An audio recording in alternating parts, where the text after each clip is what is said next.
It has already been a game changer in the way that now it's not names just coming up in the Security Council and one name presented to the General Assembly at the end. Now the General Assembly establishes a list of candidates. Through the hearings, the informal dialogues, we have 2 hours each with the candidates. This kind of publicity around the candidates for Secretary General never happened before. To this degree, and what we are doing inside the walls of the UN is only part of it, because the dialogues we are having, this discussion tonight as well, make the whole global audience step in, all the NGOs engaged in who will be the one for 7 billion elected finally during the end of this year. So we have had a lot of discussion outside the walls of the United Nations. It's much, much more transparent process than ever before in UN history. I hope that what we are in now is a moment where major and minor powers understand that it is a common interest to strengthen the United Nations because we have common challenges, be it climate, sustainable development, proliferation of weapons of mass destruction, or counter-terrorism. All that needs a strong United Nations. And for that reason, I also think and hope that out of this process will come a very strong personality at the helm of the UN. Concerning the high-level thematic debate on human rights, I will do the same as for the prior 2 debates, by contributing with comments on my web page. Human rights, together with the security architecture, as well as the development agenda, are the 3 pillars of the United Nations. I have placed human rights high on my candidacy platform and consider today's thematic debate to be extremely relevant in bringing questions and concerns of vital importance for humanity. I thank you once again for the invitation and best of luck. With warm regards, Sujan Kerry. Thank you very much indeed, Mr. Ambassador. Miroslav Lacek from the Slovak Republic has recorded this video message. You tonight, but unfortunately, it's not possible. The reason is that my country, Slovakia, is currently holding the rotating presidency in the European Union, and I, as the Minister of Foreign and European Affairs, have the responsibility to present our program and priorities to the European Parliament in Brussels. And it's happening exactly on the same day. So let me use this opportunity to say briefly about what I see as the priorities for our United Nations. My number 1 priority is peace, because United Nations means peace and it means hope.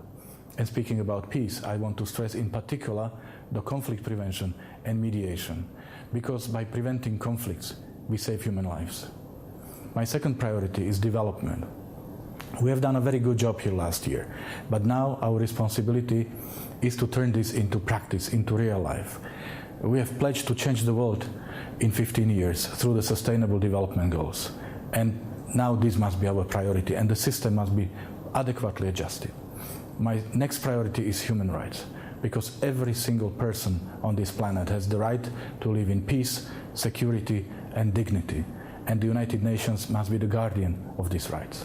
And finally, to deliver on these and on many other goals, we need a professional and effectively working secretariat with people meeting the highest standards of professionalism and integrity. So with this, I would like to send you once again my best regards. I wish you a good discussion and look very much forward to seeing you in person very soon. Thank you very much.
Welcome to the UN General Assembly and the first ever televised live debate of the candidates to the post of UN Secretary General. We're very excited to be here, obviously. Absolutely. We're about to start the live broadcast that's going on TV. People on the web are already watching us live, so we thought that what we do is explain before we start the broadcast exactly.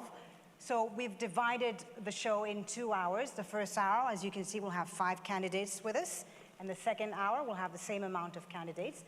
We will have questions from diplomats who are here with us in the General Assembly, questions from James and I as well, and questions from civil society. And if you're asking why these 5 are on now and the other 5 later, it was drawn out of a hat. The PGA is here. He's the man responsible for who's on where in this. Now, how we're going to start it is to give all the candidates an opening statement. And the question is pretty simple. Why should you be the next Secretary General of the United Nations? And you will have 1 minute 30, 90 seconds to answer that question. 7 billion people. 193 nations. $26 billion needed to solve the suffering. That's our world. 70 years after the UN was created, the next Secretary General needs to confront crisis out there, while leading reform in here. Tonight, in the first ever live televised debate, we'll hear from diplomats and the global community affected by their decisions. And we'll hear from the men and women who believe they're ready to take over from Ban Ki-moon. 12 candidates are vying for the post of UN Secretary General. 10 of them are with us here today on Al Jazeera. And we're joined first by a panel of 5 of them. Let me introduce them to you. We start with Vesna Pusic.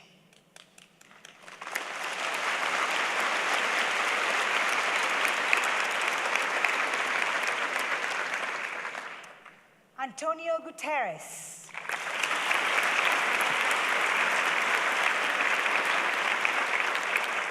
Susanna Malcorra.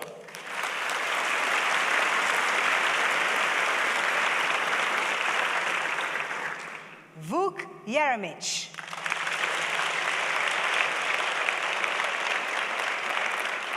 And Natalia Gurman.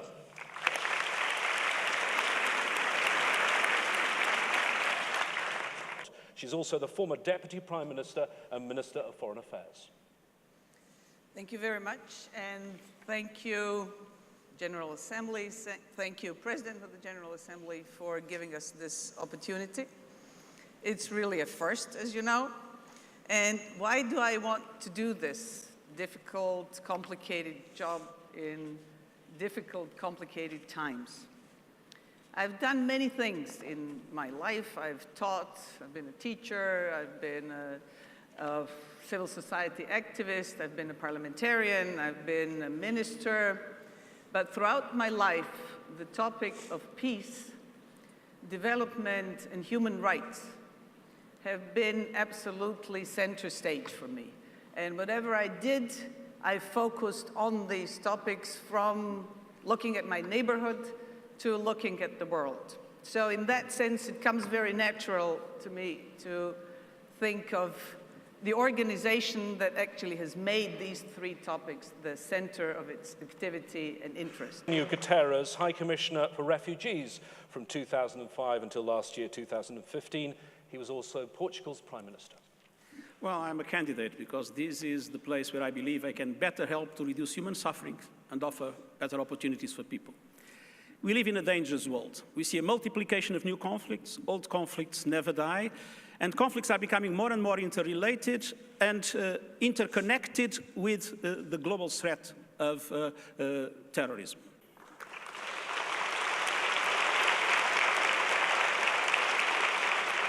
Susanna Malcorra is Argentina's Minister of Foreign Affairs. She was also chef de cabinet for Secretary General of the United Nations, Ban Ki-moon. That, for those that don't know, is effectively the Chief of Staff. Thank you, and good evening to everybody. You know, I came to the United Nations 12 years ago without fully grasping what the United Nations means to the world. And I realized then that in today's complex landscape, the needs and demands of communities and peoples go far beyond their frontiers. So that means that the world demands today a United Nations that is closer to the people, much closer, that puts people and planet up front, and that is driven by the reality of issues and the need to deliver results, a results-driven organization. In my view, to meet the world's expectations, this United Nations requires a Secretary General with the courage to lead, the humility to listen, and the readiness to partner. And I think I am that person. Vuk Jeremic served as the president of the 67th session of the United Nations General Assembly. He was also the foreign minister of Serbia. Well, thank you very much. This is a great privilege, first and foremost. Thank you, Mr. President, for according us this privilege. Ladies and gentlemen, we do live in an era of profound transformation that is unprecedented in scale and scope. And most of the challenges that are facing humanity in the 21st century are essentially global in nature. There's only one organization that we are going to have in our lifetime where we can hope to come together and address them decisively, and this is the United Nations. There's a growing perception that some historic achievements made by this organization are becoming more and more overshadowed by the sense of stagnation and failure. Now, we've got to do something about it, and we've got to do it fast. I believe this is not a time for high rhetoric. I believe this is time for decisive action.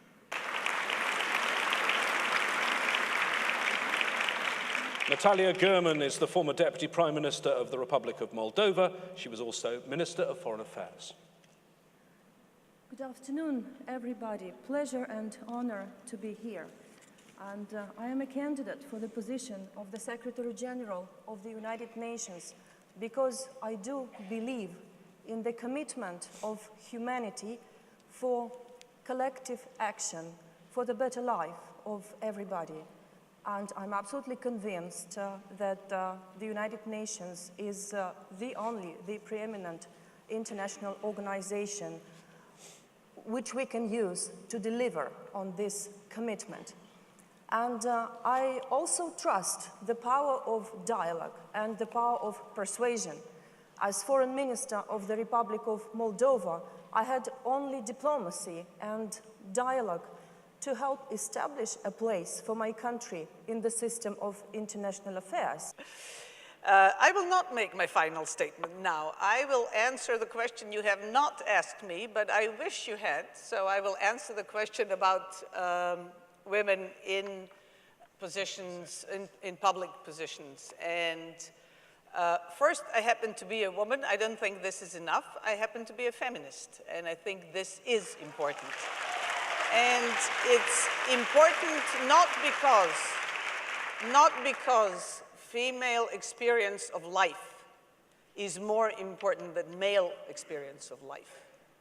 But the UN was dominated for 70 years with 50% of experience of what life is. And I think we need to add the other 50%.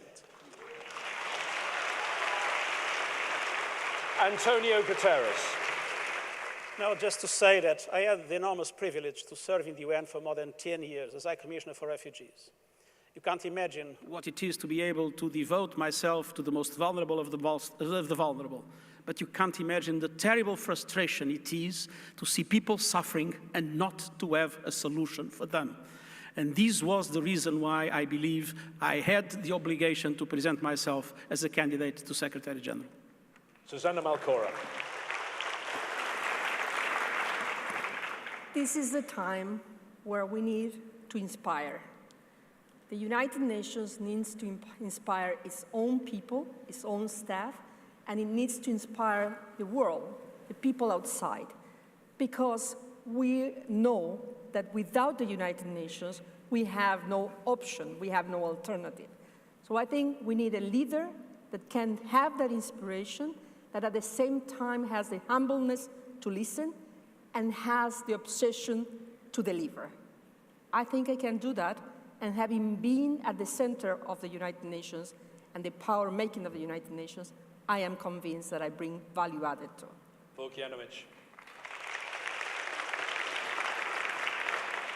Well, I'm afraid that we are not so lucky to be living in easy times, and that some of the challenges and some of the choices that we will have to make are going to be pretty difficult. But I do nonetheless have high hopes, because I do believe in humans' resilience, and I do believe in the United Nations. But if you think that we need here in this organization business as usual, and if you want more of the same old things, more of the same old faces, then I'm clearly not your candidate. But if you do share my hope of a rejuvenated, reinvigorated, agile, and transparent United Nations, then I ask you to support me so that we can try and together build an institution that we will feel proud to endow to future generations. If I'm the next Secretary General of the United Nations, I would never cease to articulate that whatever we do in this organization, we have one major ally and partner, and this is the people. And if we manage to bring back relevance of the United Nations to the people of the world, win their hearts and minds, we have actually created this very strong and stable partnership, which translates into ownership. And if all of us feel ownership in the objectives of the United Nations, then this will be the recipe for success. Thank you. Natalia Gurman, thank you very much. We end the first round. The first 5 candidates, we've been giving them some tough questions. We had some interesting but eloquent answers.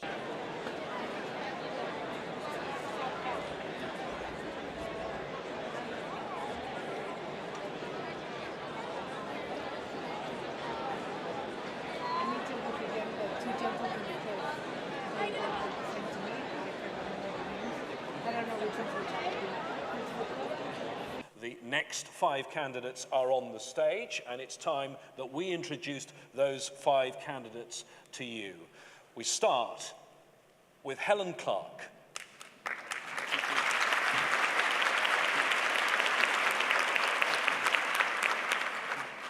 Danilo Turk.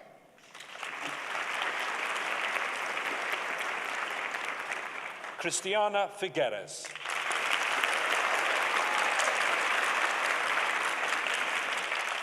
Igor Luksic.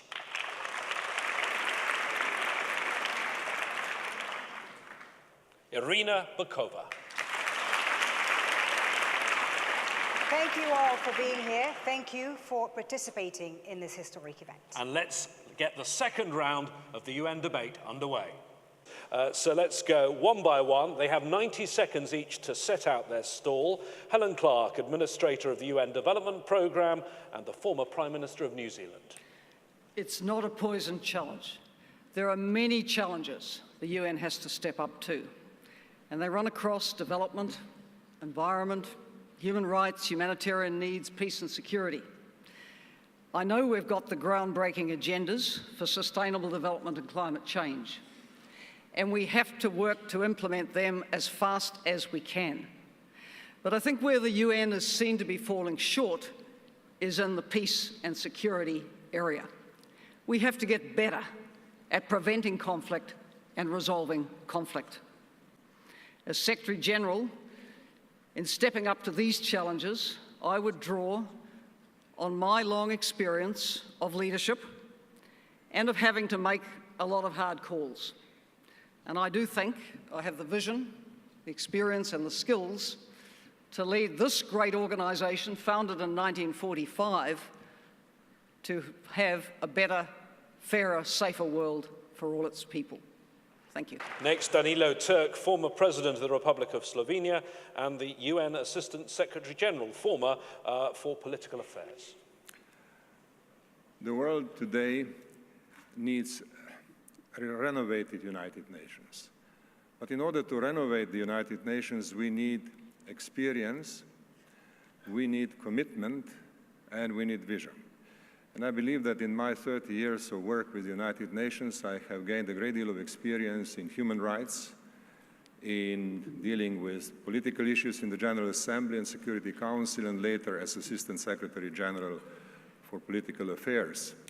Today, before this meeting, I met one of my friends from the indigenous community, and we talked about the times when the Declaration on Indigenous Peoples was formulated in the United Nations, and we very quickly realized what kind of action is needed today. So this is an example which shows how commitment comes from experience and how current tasks can be identified with clarity. And of course, that requires development of partnerships. Christiana Figueres headed the UN's top climate change body, and she led more than 100 countries to a global climate deal in Paris last year. Good evening, and thank you all for coming here tonight. My vision is that of a community of nations coming together to work in a deeply collaborative manner to address the toughest problems of our planet.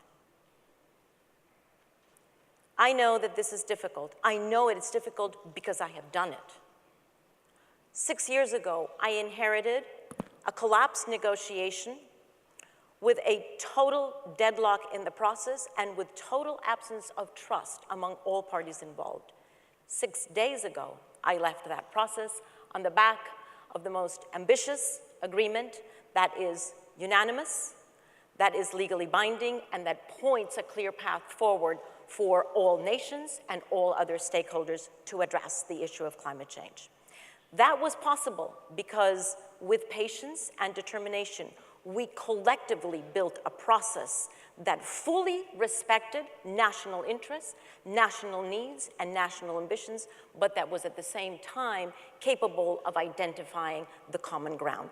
That is multilateralism at its best. And that is what we need in all other areas of the United Nations, in particular in peace and security, that is at the heart of the UN.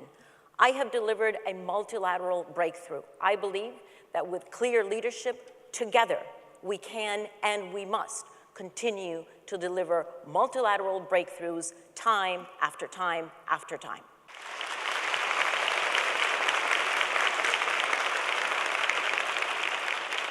Igor Lukšić is the former Prime Minister of Montenegro. He was until recently also his country's foreign minister. Good evening, first of all, to all, and I have to say it's a great pleasure to be here tonight and take part in such a distinguished panel on such an important topic. First time so public, first time so open and transparent. It's been also a great pleasure to take part in the whole of the process up to now, and rightly so. Today, we're in the process that selects 1 for 7 billion, as one of the NGOs has nicely put it. But 70 years ago, it was 1 for 2 billion. And when UN turns 150, it will be 1 for 11 billion. So world changes. Talking about the challenges that UN faces, we quite often point to the need that we have to respect some of the major principles, like 50% gender parity, rightly so. But what I also like to emphasize is another 50% of the world's population, that they are under 25. We have to work, we have to prepare UN, we have to work for them, because that's the generation to come, and we have to prepare well for them. Thank you. Irina Bokova is the Director General of UNESCO, and she served as an acting foreign minister for Bulgaria. First, James, thank you for this opportunity to Al Jazeera and, of course, to the President of the General Assembly. There are two reasons which gave me the audacity and the courage to be a candidate for this important position. The first, of course, is the great privilege of serving an organization like UNESCO for the last 7 years, which has a wide-range mandate, and I would say a beautiful mandate, the soft power of the United Nations, to promote culture, intercultural dialogue, to protect world's heritage, to give all the power of the sciences, of new technologies, to give also and work for the promotion of the freedom of expression, of freedom of speech, to protect journalists. And I believe nowadays the challenges that are in front of us with the conflict, with the humanitarian situations, with the climate change, ask for more United Nations, ask for more engagement, for more of the soft power of the United Nations. And the second reason is I'm a deep believer in multilateralism, coming from a country that is multicultural, a bridge between the East and the West. And coming from East Europe, we in Eastern Europe, and I turn to Igor and to Danilo, have gone through a profound change. We know what transformation of society is. We know what it is to make democratic societies and to instill some democratic values. And I think we are deep believers precisely because of that. So I think that with this experience, I can serve the United Nations. Thank you very much. Be okay if a smallest country from the Eastern European group actually enjoys having a Secretary General eventually selected. But I think this is, again, not so much about regional rotation. I think it is also about challenges we're facing in today's world. And even if there was no principle of regional rotation, even unwritten one anywhere, or I mean written or unwritten, whatever, I would be considering this possibility because I believe that UN needs a new approach, needs something new. I am deeply impressed by the eloquent call for leadership on the part of the staff of the United Nations. I am humbled by the dedication of a very, very hard-working team who works in the field to make the impossible possible under very extenuating circumstances. And I would be deeply honored to lead that dedicated team so that together we can further serve humanity.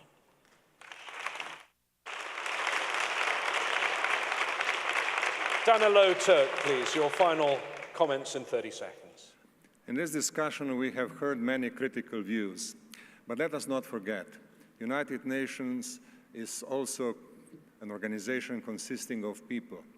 And we have in the Secretariat wonderful people. I know some of them, I know how hard they work, many of them in difficult situations, and some risking their lives.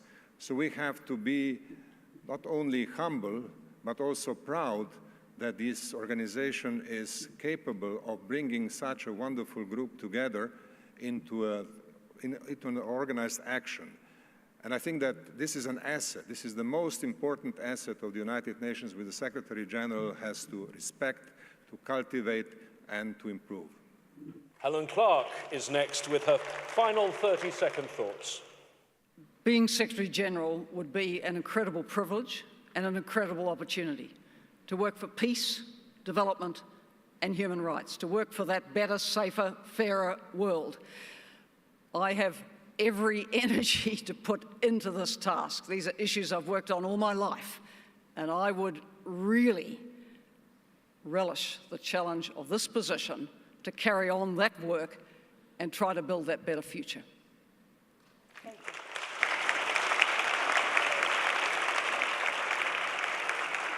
Thank you so much to all of our candidates, the 5 that are here now and the 5 that were here before. So 10 of the candidates. Remember, there are actually 12 candidates in this race for the job of UN Secretary General. Probably worth explaining to the audience at home what happens next. It's not a vote of these people, it's a vote of a very different body.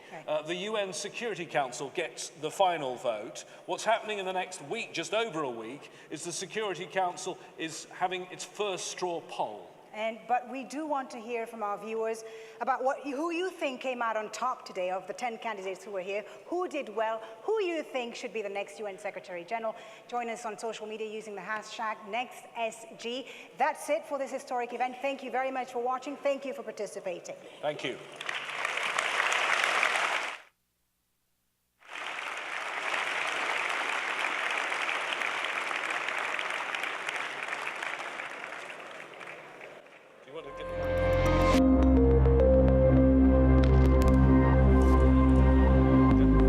Give us a mic. Guys. Stay seated for a moment. Please stay seated. The President of the General Assembly is going to have a quick word with you. Have you got the hand mic? This has been a remarkable evening. I wish to extend the gratitude to all those who made it happen. First, allow me to thank the 10 candidates who have participated in this event, and to Mr. Skrijan Kerim of the former Yugoslav Republic of Macedonia, and Mr.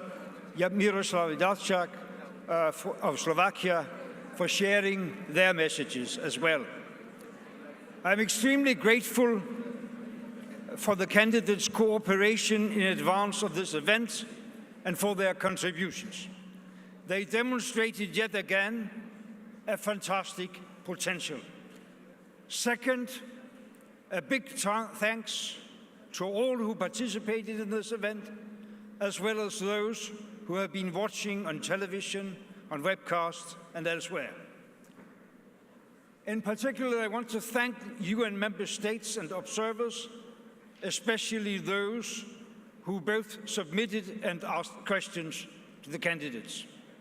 Similarly, I thank all those from the global public, civil society, UN staff, and others who have been engaging online, preparing questions, and availing of new level of openness in this process. Third, I wish to thank Al Jazeera Media Network, their excellent moderators tonight, and all their staff for their immense contribution.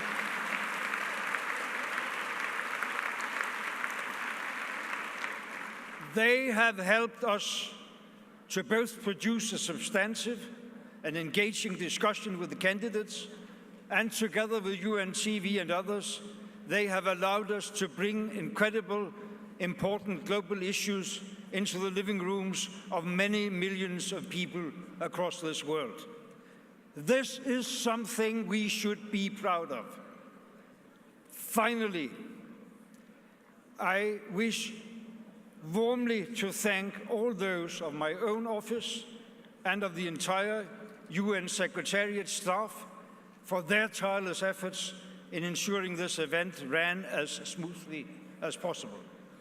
Tonight, we have taken another great step forward in our efforts to install further transparency and inclusivity into the process for securing the next Secretary General of the United Nations. I sincerely hope that the remainder of that process will build on this progress, particularly when the Security Council plays its important role over the coming weeks and months. And ultimately, I hope that we will deliver on our primary objective, to secure the best possible candidate to lead the United Nations in the coming years. Thank you very much.